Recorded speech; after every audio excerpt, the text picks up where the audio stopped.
इसके बाद हम लोग थोड़ा पद्य साहित्य के विषय में चर्चा कर लेते हैं और फिर बाद में एक एक विधाओं के विषय में सामान्य चर्चा रखेंगे।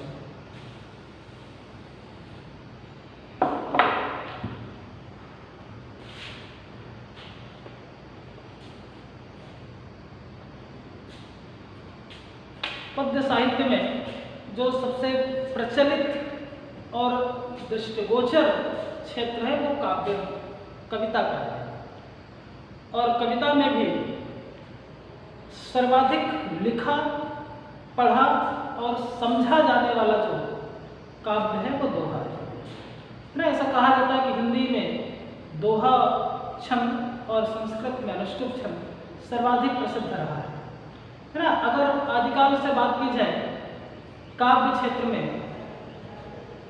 तो रामायण, महाभारत और इसके अलावा अन्य कई ग्रंथों में सर्वाधिक प्रयुक्त किए जाने वाला जो छंद रहा है वह अनुष्टुप छंद रहा है।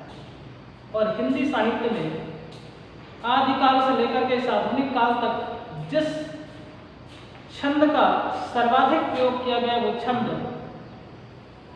दोहा छंद रहा है। और इस प्रकार से हम लोग आज पहले काव्य पर थोड़ी चर्चा करते हैं, फिर आगे समझते हैं कि काव्य किस प्रकार का होना चाहिए, काव्य की विशेषताएं क्या होनी चाहिए, काव्य के लक्षण क्या होने चाहिए और काव्य के किस लक्षण को किसने स्वीकार किया है, इस प्रकार की चर्चा है ना। काव्य में जैसे कहा जाए कि कविता होनी कैसे चाहिए, कविता की विशेषताएं क्या हैं और विभिन्न प्रकार के विद्वानों ने इसे किस प्रकार से स्वीकार किया है। और एक सबसे जटिल प्रश्न बार बार पूछ लिया जाता है कि लेखन अथवा काव्य लेखन का उद्देश्य क्या है। और इस प्रश्न का एक निश्चित उत्तर लिख पाना थोड़ा मुश्किल है। फिर भी काव्य के उद्देश्यों में जिन्हें स्वीकार किया गया है वो यश हो सकता है, वो धन हो सकता है, वो सामाजिक प्रतिष्ठा हो सकती है और इसके अलावा कुछ और तथ्यों को स्वीकार किया गया है। जैसे मम्मट ने से कहा है कि काव्य लेखन अथवा लेखन कार्य यश के लिए, धन के लिए और सामाजिक प्रतिष्ठा को बनाने के लिए किया जाता है। हम चर्चा कर लेते हैं कि कविता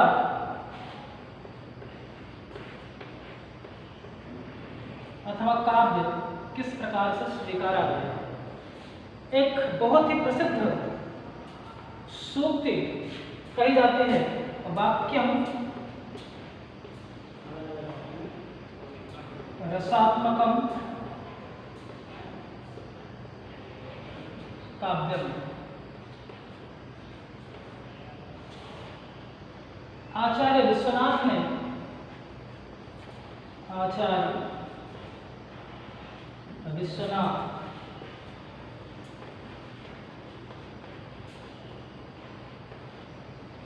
प्रतियोगी परीक्षाओं में बहुत बार इस पंक्ति को पूछा गया है और इस पर जो प्रश्न बनता है वो पूछा जाता है कि ये वाक्य किसका है, इसके समर्थक आचार्य कौन है, ये किसने कहा है, इसके समर्थन में किसे काव्य को, आत्मा को स्वीकारा गया। जिसे हम जानते हैं कि आत्मा प्रत्येक शरीर का सबसे मुख्य भाग है, जिसके अभाव में किसी शरीर का गतिमान होना असंभव है। उसी प्रकार से काव्य की आत्मा अलग अलग विद्वानों ने, अलग अलग महाकवियों ने अलग अलग तथ्यों को स्वीकारा है। एक रसवादी आचार्य ने आचार्य विश्वनाथ ने काव्य की आत्मा रस को स्वीकार किया है और उन्होंने कहा है कि वाक्यम रसात्मकम काव्यम, अर्थात जो कविता का वाक्य है वो रस से परिपूर्ण होना चाहिए तभी वो काव्य। इसके अलावा ध्वनिवादी आचार्यों ने कुछ और कहा, अलंकारवादी आचार्यों ने कुछ और स्वीकार किया है ना। इस प्रकार से अलग अलग आचार्यों ने अपनी अलग अलग व्यवस्था रखी, अपनी अलग अलग जिज्ञासा प्रकट की। इस पंक्ति को परीक्षा में अक्सर पूछा जाता है, इसलिए हिंदी साहित्य में भी इसका प्रयोग बहुधा देखा जाता है। तो हमें ध्यान रखना है कि वाक्यम रसात्मकम काव्यम आचार्य विश्वनाथ का है, इसके समर्थक आचार्य भी आचार्य विश्वनाथ हैं।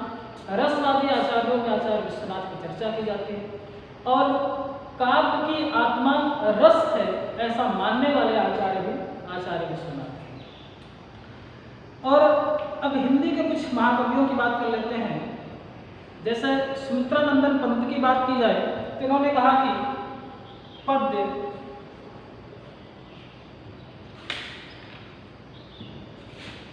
का रसात्मक तत्व ही काव्य।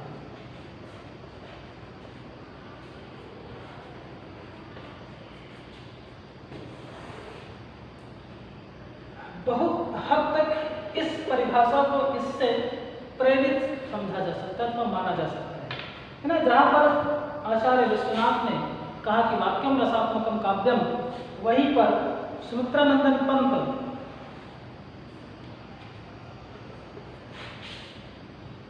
के अलावा आचार्य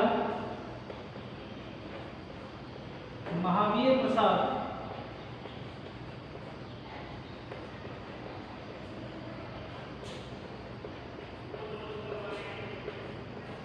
द्विवेदी के कथनानुसार पद्य का रसात्मक तत्व ही काव्य है, अर्थात पद्य में रस से ओतप्रोत तथ्यों का होना ही काव्यता के लक्षण है।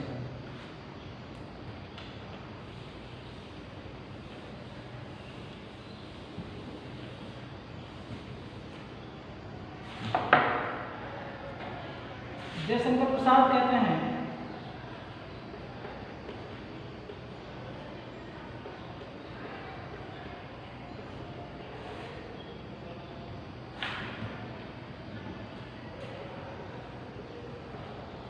पद्य आत्मा की संकल्पनात्मक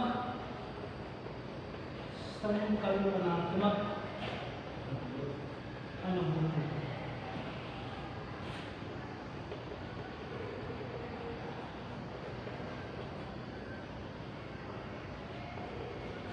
परिभाषाओं को आप लिख भी सकते हैं, ये परीक्षाओं के दृष्टिकोण से बहुत महत्वपूर्ण है और आगे चलकर प्रतियोगी परीक्षाओं के लिए भी महत्वपूर्ण है। पद्य आत्मा की संकल्पनात्मक अनुभूति है, ऐसा मानना है जयशंकर प्रसाद। हालांकि जयशंकर प्रसाद का व्यक्तित्व सबसे ज़्यादा निखर करके गद्य साहित्य के लिए माना जाता है, जाना जाता है, फिर भी पद्य साहित्य में इनकी जो परिभाषा है पद्य आत्मा की संकल्पनात्मक अनुभूति है, ऐसा इनको मानना है। और इस प्रकार से काव्य को हम समझ सकते हैं कि रस से उत्प्रोत ऐसे वाक्यों का सृजन करना जिसमें भावों की भावाभिव्यक्ति हो सके, उसे हम काव्य कह सकते हैं। अलंकारवादी आचार्यों को जब भी हम पढ़ेंगे तो वहाँ पर कविता में अलंकार का होना आवश्यक है। जैसे आप भामा पढ़ते हैं, मम्मट को पढ़ते हैं या और भी अलंकारवादी आचार्यों को पढ़ा जाता है, तो वहाँ पर तब 200 सगुणा अलंकृते ही पुनः को आप इस प्रकार से कहा जाता है कि काव्य का प्रमुख तत्व अलंकार है। सबसे प्रमुख रूप से वर्तमान समय के आधार पर कहा जाए तो एक और आचार्य है ध्वनिवादी आचार्य, जिसके प्रवर्तक आचार्य आनंदवर्धन रहे हैं। और ध्वनिवादी आचार्यों ने काव्य के कुछ लक्षण बताए कि किस प्रकार का काव्य लिखा जाए तो उत्तम काव्य होगा, किस प्रकार का काव्य हो तो मध्यम काव्य होगा और किस प्रकार का काव्य है तो अधम काव्य होगा। इन लक्षणों को जानने से हमारा लाभ ये होगा कि हम किसी कविता को, किसी लिखे हुए काव्य की पंक्ति को बता सकते हैं कि ये काव्य उत्तम है, मध्यम अथवा अधम है।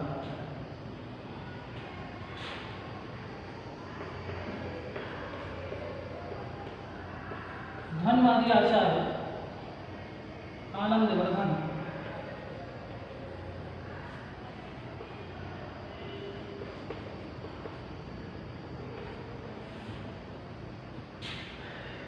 मुख्य रूप से 3 प्रकार के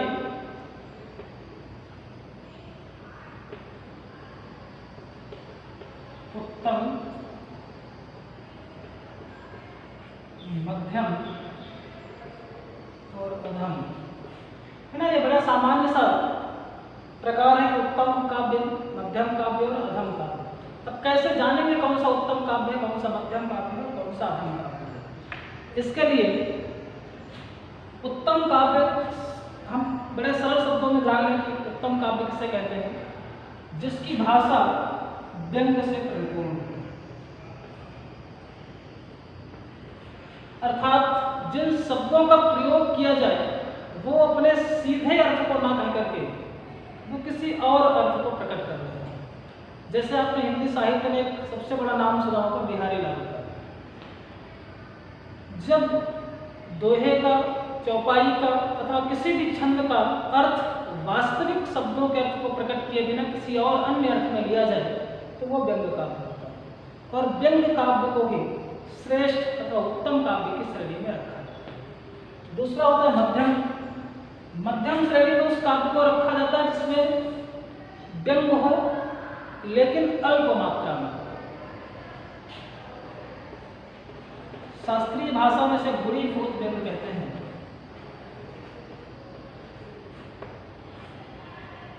और इसे सामान्य शब्दों में हम ये समझ सकते हैं कि व्यंग्य